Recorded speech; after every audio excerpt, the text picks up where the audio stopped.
देश दुनिया की हर छोटी बड़ी खबर देखने के लिए सब्सक्राइब करें हमारे चैनल द न्यूज एक्सप्रेस को और घंटी का बटन दबाएं ताकि हर छोटी बड़ी खबर आप तक पहुंच सके। राजधानी दिल्ली के प्रेस क्लब में 26 नवंबर संविधान दिवस पर जनता पार्टी ने नवनिर्वाचित पदाधिकारियों के सम्मान समारोह का आयोजन किया। राष्ट्रीय अध्यक्ष राजकिशोर ने चुने गए सभी पदाधिकारियों का फूलमाला पहनाकर स्वागत किया। वहीं राष्ट्रीय अध्यक्ष राजकिशोर ने बताया कि 29 अक्टूबर को जनता पार्टी का चुनाव हुआ। राष्ट्रीय परिषद की बैठक हुई जिसमें रणवीर सिंह बाली को राष्ट्रीय उपाध्यक्ष चुना गया। राष्ट्रीय संयोजक के रूप में राम आश्रय दीक्षित को चुना गया। राष्ट्रीय महासचिव के रूप में रणधीर सिंह को चुना गया। राष्ट्रीय संगठन सचिव के रूप में सुरेश कुमार को चुना गया। राष्ट्रीय महासचिव के रूप में राम नारायण BL द्विवेदी को चुना गया। राष्ट्रीय कोषाध्यक्ष के रूप में राकेश कुमार चांदना को चुना गया और दिल्ली प्रदेश यूथ अध्यक्ष नितिन बाली को बनाया गया। पार्टी के राष्ट्रीय अध्यक्ष राजकिशोर ने एक बड़ा ऐलान करते हुए कहा कि आने वाले वक्त में पूरे देश में जनता पार्टी चुनाव लड़ेगी और जनता को जगाने का काम करेगी। उन्होंने कहा कि 1977 में जनता पार्टी ने अपने बलबूते पर चुनाव लड़ा था और जनता पार्टी पहली ऐसी पार्टी थी जो भारी मतों से जीत हासिल करके सत्ता में आई। वहीं उन्होंने ये भी कहा कि हम मानते हैं 1977 में चुनाव लड़ने वाली जनता पार्टी को अभी काफी मुश्किलों का सामना करना पड़ेगा, लेकिन चिंता की बात नहीं है। क्षेत्र में हमारे पदाधिकारी दौरा करेंगे, क्षेत्र की समस्याओं को जानेंगे और जनता को समझाने का काम करेंगे कि इन झूठी सत्ताधारी पार्टियों पर भरोसा मत करें जो सत्ता के लिए कुछ भी कर सकते हैं और एक मौका दें, हम आपकी समस्याओं को दूर करेंगे। 26 नवंबर संविधान दिवस के अवसर पर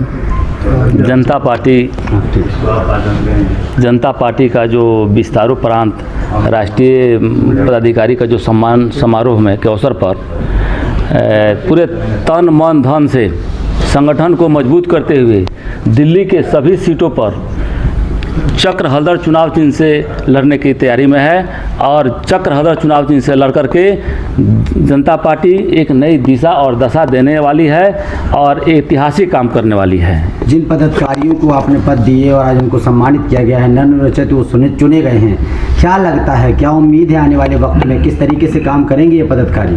हमारे पदाधिकारी में RS बाली जो राष्ट्रीय उपाध्यक्ष के रूप में है, ये कई एक बार जेल गए हुए हैं, JP आंदोलन में कई एक बार जेल गए हुए हैं। हमारे बगल में जो राष्ट्रीय संयोजक के रूप में राम आश्रय दीक्षित है, जयप्रकाश जी के काफ़ी करीबी व्यक्ति और कई एक प्रांत की जिम्मेवारी, एक उस आंदोलन की जिम्मेवारी इनको जयप्रकाश जी के द्वारा दी गई थी। राष्ट्रीय संरक्षक के रूप में आज वो अभी तक नहीं पहुंच पाए, अभी थोड़ा उनका गाड़ी विलम्ब हो गया। रामायण सिंह जीवनदानी जो अपना जीवन JP आंदोलन में समर्पित कर दिए, जिसके चलते जयप्रकाश नारायण जी ने उनका नाम जीवनदानी जी रखा।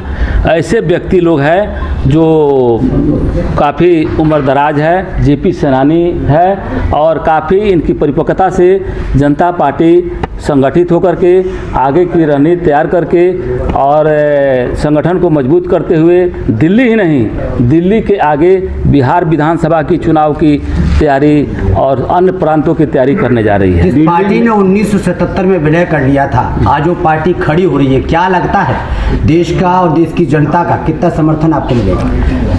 जनता पार्टी ऐतिहासिक पार्टी है। जनता पार्टी का इतिहास रहा है कि जात पात, अपना पराया, ऊंच नीच, भाई भतीजावाद, बैकवर्ड फॉरवर्ड, हिंदू मुस्लिम से उठ करके इसका इतिहास रहा है और हमें भरोसा है ये पूरे टीम के साथ जनता पार्टी के जो सभी पदाधिकारी, नवनिर्वाचित पदाधिकारी लोग हैं, इनके सहयोग से पूरे इस प्रांत को ही नहीं पूरे देश की एक सकारात्मक दिशा मिलेगी और मिलने वाली है। क्या कुछ मुद्दे लेकर क्षेत्र में जाएंगे, क्या कुछ मुद्दे रहेंगे? दिल्ली के अलावा अनेक प्रांतों में अलग अलग मुद्दे हैं। जैसे मान लीजिए शिक्षा, बेरोजगारी, भ्रष्टाचार तो इस रूप में है कि जहाँ देखिए वहाँ पर भ्रष्टाचार ही भ्रष्टाचार है। कहा जाता है कि जिस तरह चावल आप तैयार करते हैं, अब मार ऑटोमेटिक तैयार हो जाता है, वहीं प्रकार विकास के नाम से सब लोग चल रहे हैं, ये विकास और वहीं पर भ्रष्टाचार। उदाहरण के लिए आप ले सकते हैं कि बिहार में मुख्यमंत्री बनाए गए थे जीतन राम मांझी के पास कुछ कमीशन आया, पुल जो बना था, पुलिया बहुत बड़ा पुलिया, करोड़ों रुपया उनके पास आया और आया तो बोले कि नहीं, इस पैसा को मैं गरीब किसान में मैं नहीं लूँगा। इस पर तहलका मच गया, उनको उस पद से हटाया गया। अर्थात ऊपर से नीचा तक देखा जाए तो भ्रष्टाचार ही भ्रष्टाचार है। भ्रष्टाचार जनता पार्टी का अहम मुद्दा रहेगा। भ्रष्टाचार। दिल्ली विधानसभा चुनाव अगले साल होने जा रहा है।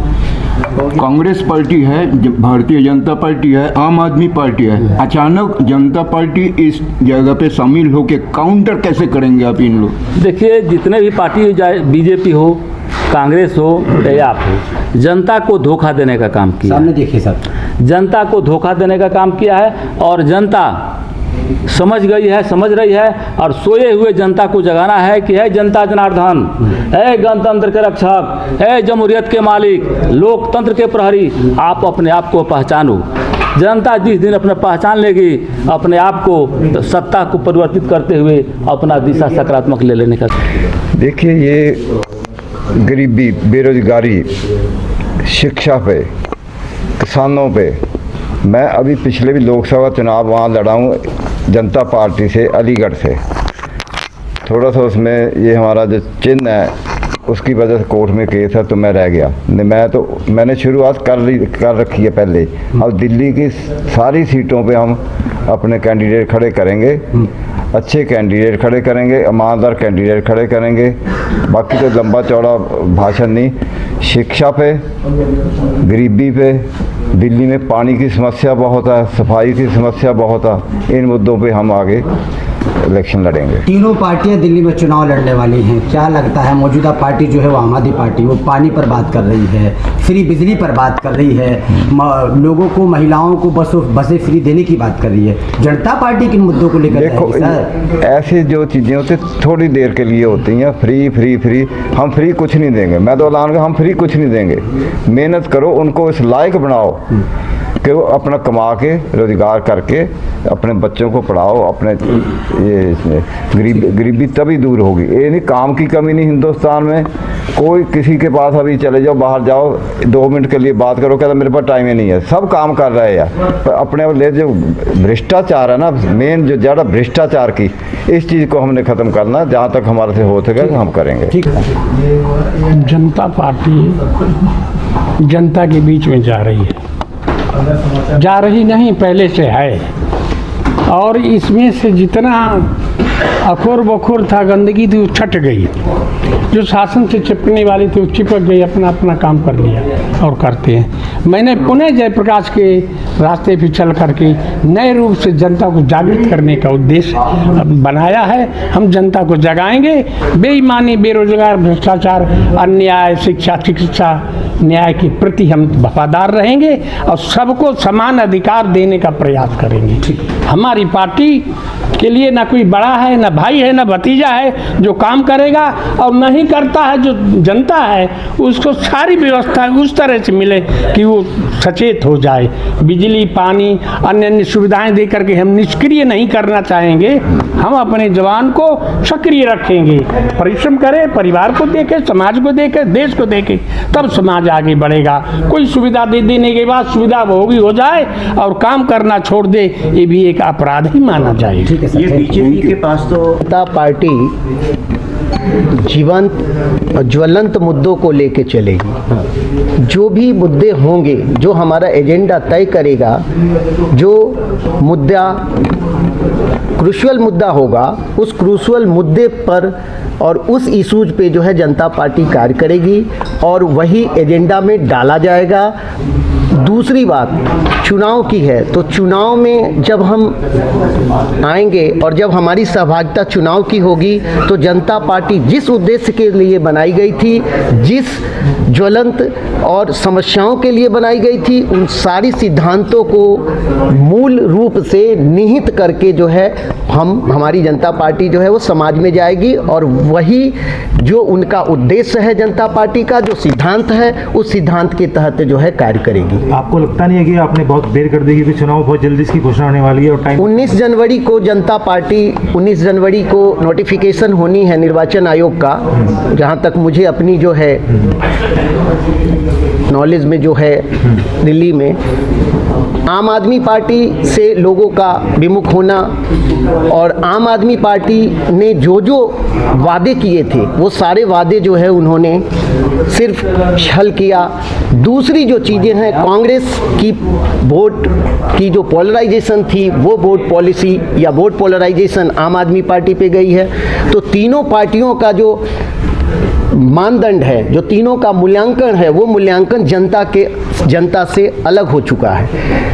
अब हमारी जनता पार्टी अगर चुनाव लड़ती है, चूँकि समय बहुत कम है और फोर्थ कमिंग इलेक्शन जो है, जो चुनाव की जो प्रक्रिया है, चुनाव की प्रक्रिया में बहुत सारी ऐसी कार्य हैं जो इतनी जल्दी नहीं की जा सकती। तो इसलिए अगर हमारा फोकस दिल्ली का होगा तो हम 70 विधानसभा पे पूरे दमखम से और ग्रास रूट पे जाके जो है चुनाव लड़ेंगे। और आशा ही नहीं बल्कि पूर्ण विश्वास है कि अगर हम जमीनी स्तर पे चुनाव लड़ेंगे तो हम सभी लोगों के लिए बहुत ही भारी होंगे। ठीक है सर, जो 1978 का आपका अगर इतिहास देखें, आप और बीजेपी मिलकर सरकार बनाई थी जी, तो ऐसा नहीं है कि आप भी टीम में अपना बीजेपी के लिए काम कर रहे हो? जनता पार्टी मातृत्व पार्टी है, जनता पार्टी से बीजेपी आई है और बीजेपी 1979 में आई है और बीजेपी मात्र 2 लोगों को लेके आई थी, 2 लोग ही जीत पाए थे 1979 में। आज बीजेपी का प्रबंधन ऐसा है कि सारी जगह उन्होंने अपने आप को सेट कर लिया है। लेकिन अगर सेटिंग उनकी है तो जनता पार्टी में भी वैसे विद्वान और वैसे लोग हैं और वैसे कार्यकर्ता हैं जो वो भी अपने आप को स्थापित कर लेंगे और जनता में जो है उनका जगह बन जाएगा।